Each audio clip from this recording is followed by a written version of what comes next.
ഒരു മനുഷ്യന്റെ ജീവിതം മറ്റുള്ള ആളുകളിലേക്ക് തേൻ മധുരമായി സന്ദേശം പകർന്നു കൊടുക്കേണ്ട ഒരു ജീവിതമായിരിക്കണം. ഒരു മുസ്ലിമിന്റെ ജീവിതം കണ്ട് മറ്റൊരാൾക്ക് മാതൃകയാക്കാൻ പറ്റുന്ന മോഡലിലായിരിക്കണം മുസ്ലിമായ ഒരു മനുഷ്യന്റെ ജീവിതം. നബി സല്ലല്ലാഹു അലൈഹി വസല്ലമ തങ്ങൾ ഒരു വിശ്വാസിയുടെ ജീവിതത്തിൽ നിന്ന് എന്താണ് പ്രതീക്ഷിക്കുന്നത് എന്ന് ചോദിച്ചാൽ, അവന്റെ വ്യക്തി ജീവിതത്തിൽ നിന്ന് മറ്റുള്ളവർക്ക് സന്തോഷം പകരുകയും നന്മകൾ പകർത്തിയെടുക്കാനാവുകയും എല്ലാം പറ്റുന്ന ഒരു ജീവിതമായിരിക്കണം മുസ്ലിമായ ഒരു മനുഷ്യന്റെ ജീവിതം എന്ന്. അതുകൊണ്ട് തന്നെ ഹബീബായ മുത്തുനബി സല്ലല്ലാഹു അലൈഹി വസല്ലമ തങ്ങൾ ഒരു മുസ്ലിമായ മനുഷ്യന്റെ ജീവിതം എങ്ങനെയായിരിക്കണമെന്ന് കൃത്യമായി അടയാളപ്പെടുത്തി തന്നു. കേവലം കുറെ കർമ്മങ്ങളും ആരാധനകളും എന്നതിലുപരി കൃത്യമായി മനുഷ്യന്റെ ജീവിതം എങ്ങനെയായിരിക്കണം എന്ന് പഠിപ്പിച്ചു തരികയാണ് വിശുദ്ധമായ ഇസ്ലാം. ഒരാൾ ആരാധിക്കുന്നു, അള്ളാഹുവിനെ ഇബാദത്ത് നടത്തുന്നു, കുറെ എന്തൊക്കെയോ കാട്ടിക്കൂട്ടുന്നു എന്നതിലുപരി മുഅ്മിനായ മനുഷ്യന്റെ ജീവിതം കൃത്യമായി അജണ്ടകൾ ഉള്ളതാണ്. അതിന്റെ പിറകിൽ ചില ലക്ഷ്യങ്ങളെ സ്ഥാപിച്ചിട്ടുള്ളതാണ്. അതുകൊണ്ട് തന്നെ നമ്മുടെ ജീവിതം മറ്റുള്ളവരിലേക്ക് പകർന്നു കൊടുക്കാൻ പറ്റുന്നതും ഉപകാരപ്രദമായതും ആകണമെന്നാണ് നബി സല്ലല്ലാഹു അലൈഹി വസല്ലമ തങ്ങൾ പഠിപ്പിക്കുന്നത്. ഹബീബായ മുത്തുനബി സല്ലല്ലാഹു അലൈഹി വസല്ലമ തങ്ങൾ പഠിപ്പിക്കുന്ന ഒരു ഹദീസ് ഉണ്ട്. ആ ഹദീസിൽ തങ്ങൾ പറയുന്നു, മനുഷ്യന്റെ ജീവിതം തേനീച്ച എന്ന് ഒരു ചെറിയ പ്രാണിയുണ്ട്. ആ തേനീച്ചയുടെ ചില സ്വഭാവ ഗുണങ്ങളുണ്ട്, അതുപോലെയായിരിക്കണമെന്നാണ്. കേവലം എന്തെല്ലാമോ ആഗ്രഹങ്ങൾക്ക് വേണ്ടി ജീവിക്കുന്നു, എന്തൊക്കെയോ പുറംപോച്ചുകൾ കാട്ടിക്കൂട്ടുന്നു എന്നതല്ല മനുഷ്യന്റെ ജീവിതം. മഹാനായ ഹസനുൽ ബസ്രി റളിയല്ലാഹു അൻഹു പറയുന്നത് കാണാം, ലൈസൽ ഈമാനു ബിത്തമന്നി വലാ ബിത്തഹല്ലി. ഒരു മനുഷ്യന്റെ ജീവിതം ഈമാൻ എന്ന് പറഞ്ഞാൽ കുറെ ആഗ്രഹങ്ങളല്ല, എന്നാൽ കുറെ പുറംപോച്ചുകളും അല്ല, മറിച്ച് അതിന് കൃത്യമായ നിലവാരങ്ങളുള്ളതായിരിക്കണം. വലാകിൻ മാ വഖറ ഫിൽ ഖൽബ് വസദ്ദഖഹുൽ അമൽ. മനുഷ്യന്റെ ജീവിതത്തിൽ അവന്റെ ഹൃദയത്തിൽ നിന്ന് ഉറച്ചതായിരിക്കണം അവന്റെ ഈമാൻ. കർമ്മങ്ങൾ അതുപോലെ തന്നെയായിരിക്കണം. അപ്പൊ കർമ്മങ്ങളും അവന്റെ അമലുകളുമെല്ലാം അവന്റെ ഹൃദയം അറിഞ്ഞുകൊണ്ടുള്ള അമലുകളായിരിക്കണം എന്നാണ് മഹാനായ ഹസനുൽ ബസ്രി റളിയല്ലാഹു അൻഹു നമ്മെ പഠിപ്പിക്കുന്നത്. അതുകൊണ്ട് തന്നെ നോക്കൂ നിങ്ങൾ, നബി സല്ലല്ലാഹു അലൈഹി വസല്ലമ തങ്ങൾ നമ്മുടെ ജീവിതം എങ്ങനെയായിരിക്കണമെന്ന് ഒരു ചെറിയ പ്രാണിയോട് ഉപമിക്കുകയാണ്. തേനീച്ച എന്ന ഒരു പ്രാണി, അതിനെ വിശുദ്ധ ഖുർആൻ പറഞ്ഞിട്ടുണ്ട്. തേനീച്ചയെ കുറിച്ച് വിശുദ്ധ ഖുർആനിൽ ഒരു സൂറത്ത് തന്നെയുണ്ടല്ലോ, സൂറത്തുൻ നഹൽ എന്ന് പറഞ്ഞ്. ആ തേനീച്ചയെ കുറിച്ച് അല്ലാഹു തആല വിശുദ്ധ ഖുർആനിൽ പറഞ്ഞിട്ടുണ്ട്. ആ തേനീച്ചയോട് മനുഷ്യന്റെ ജീവിതത്തെ മുത്തുനബി സല്ലല്ലാഹു അലൈഹി വസല്ലമ തങ്ങൾ ഉപമിക്കുകയാണ്. എന്താണ് തങ്ങൾ പറഞ്ഞത്? വല്ലദീ നഫ്സു മുഹമ്മദിൻ ബിയദിഹി. എന്റെ ശരീരം ഏതൊരുത്തന്റെ അധികാരത്തിലാണോ ആ അള്ളാഹുവിനെ തന്നെയാണ് സത്യം എന്ന് പറഞ്ഞ് തങ്ങൾ പറയാണ്, ഇന്ന മസലൽ മുഅ്മിനി കമസലിൻ നഹ്ല. മുഅ്മിനായ മനുഷ്യന്റെ ജീവിതം എങ്ങനെയായിരിക്കണം? മുഅ്മിനായ മനുഷ്യൻ എങ്ങനെയായിരിക്കണം? ഒരു തേനീച്ചയെ പോലെയാണ്. അക്കലത്ത് ത്വയ്യിബ വവളഅത്ത് ത്വയ്യിബ വവഖഅത്ത് ഫലം തക്സിർ വലം തുഫ്സിദ്. ഇമാം അഹ്മദ് ഉദ്ധരിക്കുന്ന ഹദീസാണ്. തേനീച്ച എന്ന പ്രാണി, ആ പ്രാണി അത് ജീവിക്കുമ്പോൾ അത് ഭക്ഷിക്കുന്നത് നല്ല ഭക്ഷണമാണ്, പൂമ്പൊടികളാണ് അത് ഭക്ഷിക്കുന്നത്. അകലത്ത് ത്വയ്യിബ, നല്ല ഭക്ഷണം അത് ഭക്ഷിക്കുന്നുണ്ട്. എന്നാൽ അതിൽ നിന്ന് പുറന്തള്ളപ്പെടുന്നതോ വവളഅത്ത് ത്വയ്യിബ, മനുഷ്യർക്ക് ഉപകാരപ്രദമായ നല്ല ശിഫാ ഉള്ള നല്ല തേനാണ് ആ തേനീച്ച പുറന്തള്ളുന്നത്. വവഖഅത്ത് ഫലം തക്സിർ വലം തുഫ്സിദ്, എന്നാൽ ഈ പൂമ്പൊടി ശേഖരിക്കാൻ ഏതെങ്കിലും ഒരു പൂവിൽ ചെന്നിരുന്ന് ആ പൂവിനെ നശിപ്പിച്ചു കളയുന്ന സ്വഭാവം ഒരിക്കലും ഈ പ്രാണിക്കില്ല. തേനീച്ച പോയിരുന്ന് ആ തേനിലുള്ള പൂമ്പൊടികൾ ശേഖരിച്ചു പോരുമ്പോൾ ആ പൂവ് പറിച്ചിടുകയോ അതിനെ കാർന്നു നിന്നുകയോ ഒടിച്ചു കളയുകയോ നശിപ്പിക്കുകയോ ഒന്നും തന്നെ ആ പ്രാണി ചെയ്യുന്നുമില്ല. അപ്പോൾ അത് ഭക്ഷണം തേടുമ്പോഴും ഭക്ഷണം കഴിക്കുമ്പോഴും ഭക്ഷണം കഴിച്ച് പുറന്തള്ളുമ്പോഴും എല്ലാം എല്ലാവർക്കും ഉപകാരമുള്ള, ആരെയും ഉപദ്രവിക്കാത്ത ഒരു രീതിയാണ് ആ പ്രാണി സ്വീകരിച്ചിട്ടുള്ളത്. അതുകൊണ്ട് തന്നെ ആ പ്രാണിയെ കുറിച്ച് അള്ളാഹു നമുക്കൊക്കെ മാതൃകയാക്കി ഖുർആനിൽ പറഞ്ഞു. അള്ളാഹു ആ ഈച്ചയെ കുറിച്ച് പറഞ്ഞല്ലോ, നഹലിലേക്ക് അള്ളാഹു ബോധനം നൽകിയിട്ടുണ്ട്. ആ ഈച്ച അതിന്റെ സഞ്ചാരങ്ങൾ എങ്ങനെയായിരിക്കണമെന്ന് കൃത്യമായി അള്ളാഹു അവർക്ക് അതിൻ്റെതായ വിവരങ്ങളെ കൈമാറിയിട്ടുണ്ട്. ഇവിടെ നോക്കൂ നിങ്ങൾ, ഈ തേനീച്ചയിൽ നിന്ന് 4 മാതൃകകളെ ഒരു മുഅ്മിനായ മനുഷ്യന് മനസ്സിലാക്കാനുണ്ട്. നമ്മുടെ ജീവിതം അങ്ങനെയായിരിക്കണം. നമ്മുടെ ജീവിതം കേവലം കുറെ ആരാധനകൾ, കുറെ ആഗ്രഹങ്ങൾ എല്ലാം വെച്ച് മനുഷ്യനിങ്ങനെ പുലർത്തുമ്പോൾ അതിലൊക്കെ കൃത്യമായി അർത്ഥമുള്ള പ്രവർത്തനങ്ങളായിരിക്കണം നമ്മുടെ ജീവിതത്തിൽ വരേണ്ടത്. ഒന്നാമതായി നോക്കൂ നിങ്ങൾ, നബി സല്ലല്ലാഹു അലൈഹി വസല്ലം തങ്ങൾ പറഞ്ഞ ആ തേനീച്ചയുടെ ഒന്നാമത്തെ ഗുണം എന്താണ് മനുഷ്യനുണ്ടാകേണ്ടത്? ആ തേനീച്ച കലുഷമായ അന്തരീക്ഷത്തിൽ നിന്ന്, ആ ചുറ്റുപാടിൽ നിന്ന് നല്ലതിനെ മാത്രമാണ് തിരഞ്ഞെടുക്കുന്നത്. ഈ ദുനിയാവിൽ നമുക്ക് ചുറ്റും പലതും ഉണ്ടാകും, പല സ്വഭാവങ്ങൾ ഉണ്ടാകും, പല കൂട്ടുകെട്ടുകൾ ഉണ്ടാകും, പല രീതിയിലുള്ള വസ്തുക്കൾ നമുക്ക് മേടിക്കാനാകും, എല്ലാം പല സംസ്കാരങ്ങൾ ഉണ്ടാകും, പല വേഷവിധാനങ്ങൾ നമ്മുടെ കൂടെ ഉണ്ടാകും. പക്ഷെ അവിടെയെല്ലാം നമ്മൾ നോക്കേണ്ടത് എന്താണ്? ഈമാനികമായി ഖൽബിൽ നിന്നുറച്ച് നല്ലതിനെ മാത്രം തിരഞ്ഞെടുക്കുക എന്നുള്ളതാണ്. ഒരു ഭൗതിക കലാലയത്തിൽ പോയാൽ വ്യത്യസ്തങ്ങളായ സംസ്കാരങ്ങളും സ്വഭാവങ്ങളും ഉള്ളവരുണ്ടാകും. അതുപോലെ തന്നെ വ്യത്യസ്തങ്ങളായ വേഷങ്ങൾ അണിയുന്നവരുണ്ടാകും. മോശമായ സംസാരം സംസാരിക്കുന്നവരും നല്ല സംസാരം സംസാരിക്കുന്നവരും ഉണ്ടാകും. സംസ്കാരങ്ങളിൽ വ്യത്യസ്തങ്ങളായ ആളുകൾ ഉണ്ടാകും. ഇങ്ങനെ പല രീതിയിലുള്ള ജനങ്ങളും പല സ്വഭാവക്കാരും എല്ലാം ഉണ്ടാകും. അവിടെയെല്ലാം നമ്മുടെ ചുറ്റുപാടിൽ വ്യത്യസ്തങ്ങളായ രീതിയിലുള്ള സംസ്കാരങ്ങൾ ഉണ്ടാകുമ്പോൾ അവിടെ നമ്മൾ പിന്തുടരേണ്ടത് ഏതാണ്? നല്ലതിനെ മാത്രമാണ്. കാരണം നോക്കൂ നിങ്ങൾ, തേനീച്ച അത് നല്ലതിൽ നിന്ന് മാത്രം പോയി നല്ലത് മാത്രം ഭക്ഷിക്കുന്ന ഒരു സ്വഭാവമുണ്ട്. അതുകൊണ്ടാണ് ഖുർആൻ പറഞ്ഞത്, الذين يستمعون القول فيتبعون أحسنه أولئك الذين هداهم الله وأولئك هم أولو الألباب. സൂറത്ത് സുമറിലെ 18-ാമത്തെ ആയത്ത് അല്ലാഹു തആല പറയുകയാണ്, الذين يستمعون القول, ഒരു വിഭാഗം ആളുകൾ എല്ലാം കേൾക്കുന്നവരാണവർ. ജനങ്ങളിൽ നിന്ന് എല്ലാ സംസാരങ്ങളെയും അവർ കേൾക്കുന്നുണ്ട്. കേട്ടതെല്ലാം ഉൾക്കൊള്ളുകയും അത് മറ്റുള്ളവരോട് പറയുകയുമല്ല വേണ്ടത്. പിന്നെയോ കേട്ടത് പലതും നമ്മൾ കേൾക്കും, എന്നാൽ ഫയത്തബിഊന അഹ്സനഹു, നല്ലത് മാത്രമേ അവരെടുക്കുകയുള്ളൂ. കേട്ടത് പലതും കേൾക്കും നമ്മൾ, അല്ലേ? പക്ഷെ എല്ലാം അതെടുക്കാൻ പാടില്ല. ഇവിടെ നിന്ന് ഇങ്ങനെ പള്ളിയിൽ നിന്ന് ഇങ്ങനെ ഇറങ്ങിപ്പോകുമ്പോ അല്ലെങ്കിൽ എവിടെന്നോ വരുമ്പോ നമ്മളൊരു അങ്ങാടിയിലെത്തിയപ്പോ അവിടെ കുറെ ആളുകൾ കൂടി നിൽക്കുന്നുണ്ട്. ഒരു മേശക്ക് ചുറ്റും ചായ കുടിച്ച് ഇങ്ങനെ ഇരിക്കുകയാണ്. അപ്പൊ നല്ല ചർച്ച നടക്കുന്നുണ്ട്. അതില് നല്ല ചർച്ച ഉണ്ടാകും, മോശമായ ചർച്ചയൊക്കെ ഉണ്ടാകും. അതിൽ ഓരോരുത്തർക്ക് ഇഷ്ടമുള്ളത് ഇങ്ങനെ തള്ളിവിടുകയാണ്.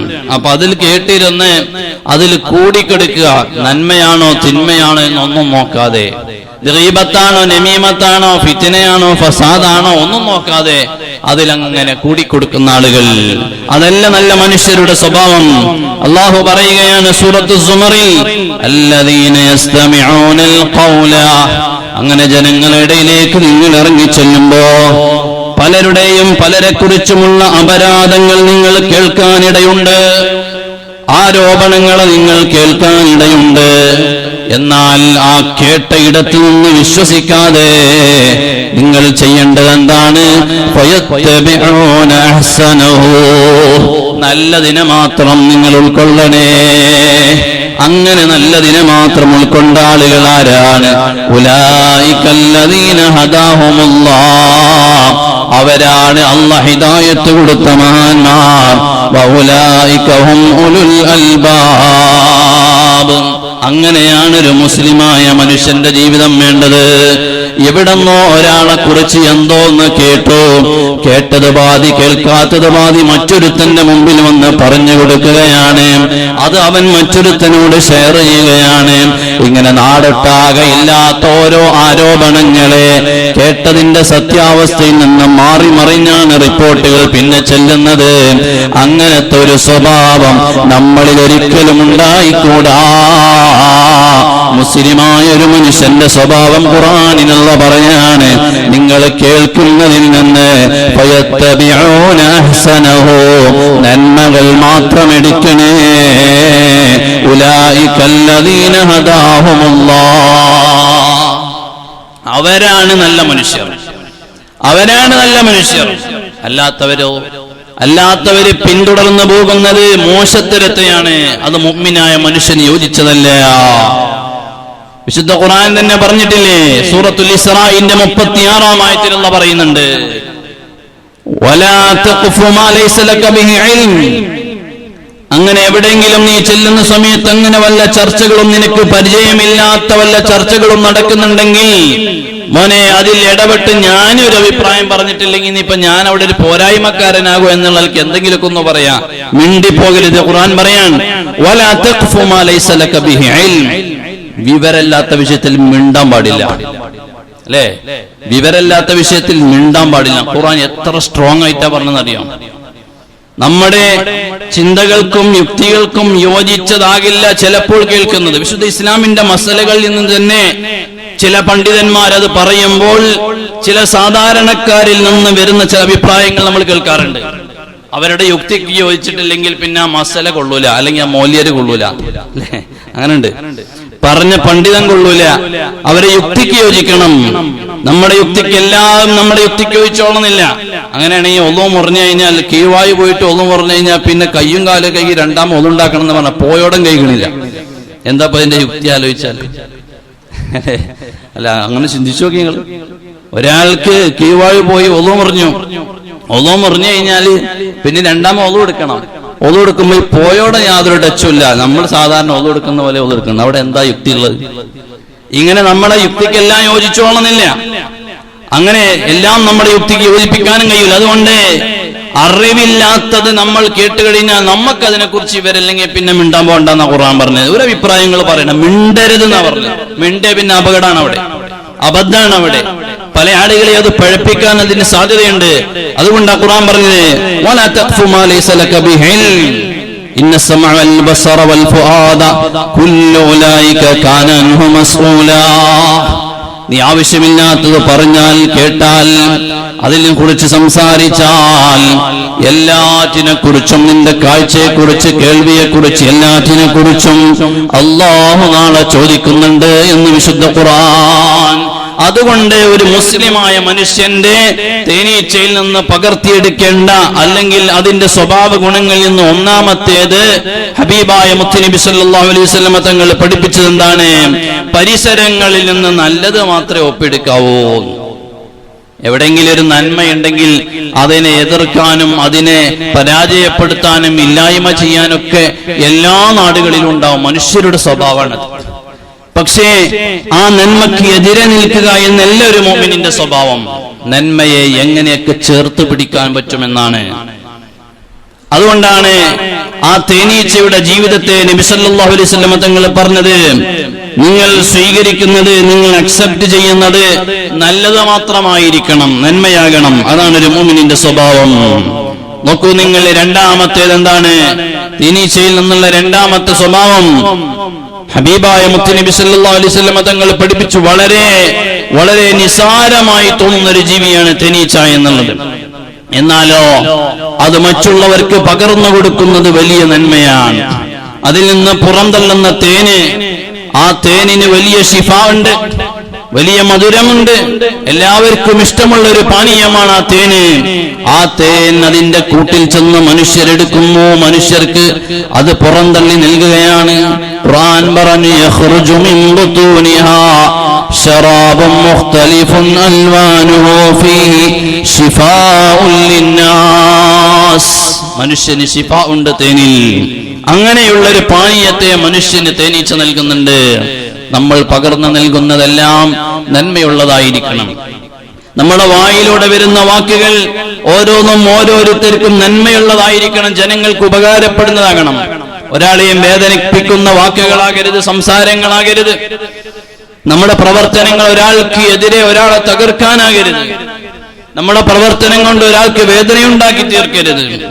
ഇതാണ് ഒരു മുഅ്മിനായ മനുഷ്യന്റെ സ്വഭാവം. തേനീച്ചയിൽ നിന്ന് നമ്മൾ പകർത്തിയെടുക്കേണ്ട സ്വഭാവം അതാണ്. അതുകൊണ്ടാണ് ഹബീബായ മുത്തുനബി സല്ലല്ലാഹു അലൈഹി വസല്ലം തങ്ങൾ പറഞ്ഞത്, അഹബ്ബുൻ നാസി ഇലല്ലാഹി അൻഫഉഹും ലിന്നാസ്. ജനങ്ങളിൽ നിന്ന് ഏറ്റവും അല്ലാഹുവിന് ഇഷ്ടപ്പെട്ടവരാരാണ്? അൻഫഉഹും ലിന്നാസ്. ജനങ്ങൾക്ക് ഉപകാരമുള്ള ഒരാളാണ്. ജനങ്ങൾക്ക് എല്ലാവർക്കും ഉപകാരമുള്ള വ്യക്തി ആരാണ്? കുറെ ആളുകൾക്ക് ഉപകാരം ചെയ്യാൻ പറ്റിയ മനുഷ്യനാരാണ്? അവൻ വലിയ ഭാഗ്യവാനാണ്. അഹബ്ബുൻ നാസി ഇലല്ലാഹ്. അല്ലാഹുവിന് ഏറ്റവും ഇഷ്ടപ്പെട്ട മനുഷ്യനവനാണ്. വഅഹബ്ബുൽ അഅമാലി ഇലല്ലാഹി. എന്നാൽ അല്ലാഹുവിന് ഏറ്റവും ഇഷ്ടപ്പെട്ട കർമ്മങ്ങൾ ഏതാണ്? സുറൂറുൻ തുദ്ഖിലു അലാ മുസ്ലിമീൻ. ഒരു മുസ്ലിമിന്റെ വിഷയത്തിൽ അതേവനൊരു പ്രയാസം വന്നപ്പോ അവന്റെ വിഷയത്തിൽ അവനെ ചെന്നിട്ട് സന്തോഷിപ്പിക്കുന്ന മനുഷ്യനാണ്. ഔ തക്ഷിഫു അൻഹു ഖുർബതൻ ഔ തഖ്ലി അൻഹു ദൈനൻ ഔ തത്റദു അൻഹു ജൂആ. ടെൻഷൻ അടിക്കുന്നു നിൽക്കുന്ന ഒരു മനുഷ്യനെ സാന്ത്വനപ്പെടുത്തലാണ്. കടത്തിൽ കുടുങ്ങിയ ഒരു മനുഷ്യനെ സഹായം നൽകാനാണ്. വിശക്കുന്ന ഒരു മനുഷ്യനെ വിശപ്പകറ്റി കൊടുക്കലാണ്. ഈ ലോകത്തെ ഏറ്റവും നല്ല കർമ്മങ്ങളിൽ അല്ലാഹുവിന് ഇഷ്ടപ്പെട്ട അമലെന്ന് ഹബീബ് മുത്ത് റസൂലുള്ളാഹി സ്വല്ലല്ലാഹു അലൈഹി വസല്ലം. അപ്പൊ മറ്റുള്ളവരിലേക്ക് നമ്മുടെ നന്മകൾ എത്തണം. മറ്റുള്ള ആളുകളിലേക്ക് ഒരു മനുഷ്യനെ കണ്ടാൽ തന്നെ അയാൾ കുറെ ആളുകൾക്ക് നന്മ ചെയ്ത ഒരാളായിരുന്നു. അയാൾ ഒരുപാട് ആളുകൾക്ക് നന്മ ചെയ്തിരുന്നു. അയാൾ ചെന്നിടത്ത് മുഴുവനും എല്ലാവരും നല്ലതേ പറയോ, നല്ലതേ ചെയ്യോ, നല്ല ഉപകാരിയായിരുന്നു എന്നൊരു മനുഷ്യൻ നമ്മെക്കുറിച്ച് പറയണമെങ്കിൽ കുറച്ച് പണിയുണ്ടാവും. ഒരാൾ നമ്മെക്കുറിച്ച് നമ്മൾ മരിക്കുന്ന സമയത്ത് ആള് നല്ലൊരു മനുഷ്യരെ എന്നിട്ടൊന്ന് പറയണമെങ്കിൽ കുറച്ച് പണിയുണ്ടാവും. അതിന് ജീവിതത്തിൽ കുറച്ച് അധ്വാനിക്കേണ്ടി വരും. ഏതെങ്കിലും ഒരു മൂലയിൽ ഇരുന്നിട്ട് ഇങ്ങനെ കാണുന്നവരെ മുഴുവനും ഗീബത്തും നമീമത്തും പറഞ്ഞിരുന്നു കഴിഞ്ഞാൽ മരിച്ചാലും ഖബറിൽ കിടക്കാൻ വലിയ സുഖമൊന്നും ഉണ്ടാവില്ല. അതുകൊണ്ട് ഒരാൾ മരണപ്പെട്ടു കഴിഞ്ഞാൽ ആ മനുഷ്യൻ എന്തോ ഒരു നല്ല മനുഷ്യനായിരുന്നു, വലിയൊരു ഉപകാരിയായിരുന്നു, ആ മനുഷ്യൻ പോയത് നമുക്കൊക്കെ വലിയ നഷ്ടാണെന്ന് നാട്ടുകാര് കൂട്ടുകാര് പറയണമെങ്കിൽ ജീവിതകാലത്ത് നല്ലപോലെ അധ്വാനിക്കേണ്ടി വരും. അപ്പോഴാണ് ഒരു മുഅ്മിനായ മനുഷ്യന്റെ ജീവിതത്തെ നമുക്ക് മനസ്സിലാക്കാനാകുന്നത്. അതുകൊണ്ട് സഹോദര, മുഅ്മിനായ മനുഷ്യന്റെ ജീവിതത്തിൽ വേണ്ട മൂന്നാമത്തെ ആ തേനീച്ചയുടെ പ്രാണിയുടെ ജീവിതത്തിൽ നിന്ന് നമ്മൾ മനസ്സിലാക്കേണ്ടത് എന്താണ്? തേനീച്ച ചെന്ന് തേനെടുക്കുന്ന പൂമ്പൊടികൾ എടുക്കുന്ന പൂവ് അതൊന്നും തേനീച്ച നശിപ്പിച്ച് കളയാറില്ല. മൂപ്പർക്ക് വേണ്ട എടുത്തും കൊണ്ട് പോരും. ആ പൂവോ അല്ലെങ്കിൽ ആ ചെടിയോ ഒന്നും തന്നെ നശിപ്പിച്ചു കളയുന്ന സ്വഭാവം അതിനില്ല.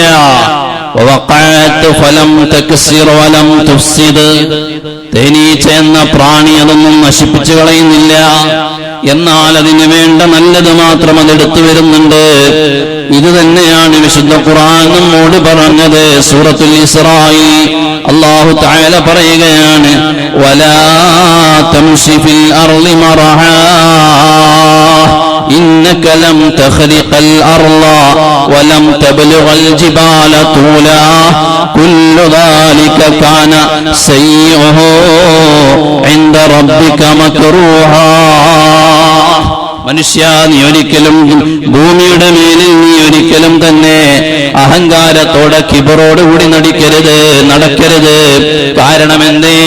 ഈ ഭൂമിയിൽ അതേ അള്ളാഹുവിന്റെ പർവ്വതങ്ങളെക്കാൾ വലുത് ഉയർന്നു പോകാനോ ഭൂമിയെ പിളർത്തി താഴ്ന്നു പോകാനോ നീ വലുതായിട്ടില്ല. അള്ളാഹുവിന്റെ ഭൂമിയിലൂടെ നടക്കാൻ മാത്രമേ നിന്നെ പറ്റൂ.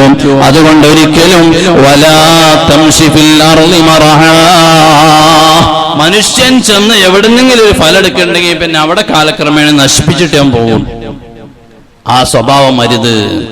അല്ലാഹു തആല വിശുദ്ധ ഖുർആനിൽ പറയാൻ, തേനീച്ചയുടെ ആ ഒരു സ്വഭാവം, തേൻ പൂവിൽ നിന്ന് തേനെടുത്ത് അതതിന്റെ വഴിക്ക് പോകുന്നു, അവിടെ യാതൊരു നാശനഷ്ടവും വരുത്തുന്നില്ല. കാരണം നാളെയും അവിടെ തേനെടുക്കാൻ തേനീച്ചക്ക് വരണം. നമ്മളോ ആ സ്ഥലത്ത് ഒരു വട്ടം വന്നു പോയാൽ പിന്നെ അവിടുന്ന് വേറൊന്നും എടുക്കാണ്ടാവില്ല. അക്കോലത്തിൽ ഇത് തുടച്ചു നീക്കിയിട്ടാണ് പോവുക. ഒരു മുഅ്മിനായ മനുഷ്യൻ അങ്ങനെയാകരുത് എന്നാണ് വിശുദ്ധ ഖുർആൻ നമ്മെ പഠിപ്പിക്കുന്നത്. എവിടെയും ഒരാൾക്കും ഉപകാരം ചെയ്യുക എന്നല്ലാതെ ഉപദ്രവം ചെയ്ത് നന്മകളെ നശിപ്പിച്ചു കളയരുത്. നോക്കൂ നിങ്ങൾ, അവസാനമായി ഒരു തേനീച്ചയിൽ നിന്ന് നമ്മൾ ഉൾക്കൊള്ളേണ്ട പാഠം, അത് നേതാവിനെ അംഗീകരിക്കും, റാണിയെ അംഗീകരിക്കും. അല്ലെ, തേനീച്ചക്കൂട്ടിൽ ഒരു റാണി ഉണ്ടാകും. ആ റാണി അവർക്ക് നേതൃത്വം നൽകുന്ന ഒരു റാണിയുണ്ട്. ആ റാണി തേനീച്ച ഇവിടെ നിൽക്കുകയാണെങ്കിൽ, തേനീച്ചക്കൂട്ട് ഇവിടെ ആണെങ്കിൽ, ആ റാണി അവിടുന്ന് പോയി അപ്പുറത്തേക്ക് പോയാൽ എല്ലാവരും അവിടെ പോയിട്ട് പിന്നെ അവിടെ ഉണ്ടാവാം. പിന്നെ ഈ കൂടുന്നതൊക്കെ ഒഴിവാക്കിയിട്ട് അങ്ങോട്ട് പോകും.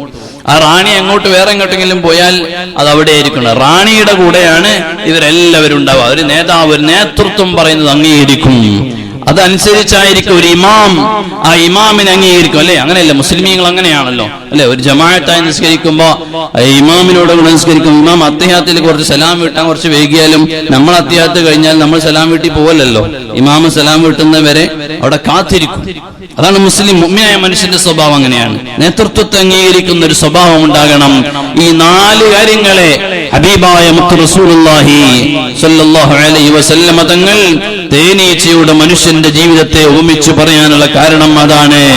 അള്ളാഹുവിന്റെ ഹബീബായ തങ്ങൾ സത്യം ചെയ്തിട്ടാണ് പറഞ്ഞത്, ഇന്ന മസലൽ മുഅ്മിനി കമസലിൽ നഹ്ല, തേനീച്ചയെ പോലെയാണ്.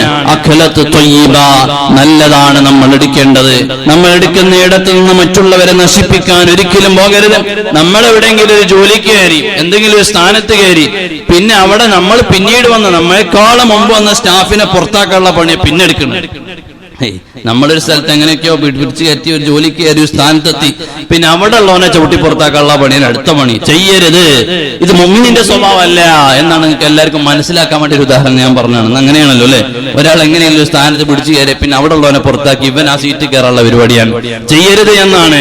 അതുകൊണ്ട് ഹബീബായ തങ്ങൾ പറഞ്ഞ അഖലത്ത് ത്വയ്യിബ, അവിടെ നീ ഒരുത്തനെ ആക്രമിച്ചിട്ടല്ല, അവിടെ നിനക്ക് അനുവദിച്ച, നിനക്ക് ഹലാലായ ഒരു മാർഗമുണ്ട്. അതിലൂടെയാണ് നീ സ്ഥാനം മേടിക്കേണ്ടത്, സമ്പാദിക്കേണ്ടത്.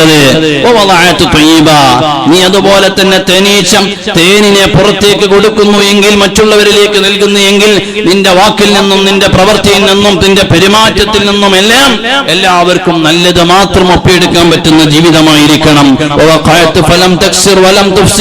നീ ചെന്നിരുന്ന സ്ഥലങ്ങളിൽ നശിപ്പിച്ച് നീ തിരിച്ചു പോരാതെ അവിടെ എല്ലാവർക്കും നന്മ പകരുന്ന ഒരു സ്വഭാവം നിന്നിൽ ഉണ്ടാകണമെന്ന് ഹബീബായ മുത്ത് റസൂലുള്ളാഹി സ്വല്ലല്ലാഹു അലൈഹി വസല്ലമ തങ്ങൾ പഠിപ്പിച്ചിരുന്നു. അല്ലാഹു സുബ്ഹാനഹു വ തആല അങ്ങനെയുള്ള നല്ല മുഅ്മിനീങ്ങളിൽ നമ്മെ എല്ലാവരെയും ഉൾപ്പെടുത്തി തരുമാറാകട്ടെ.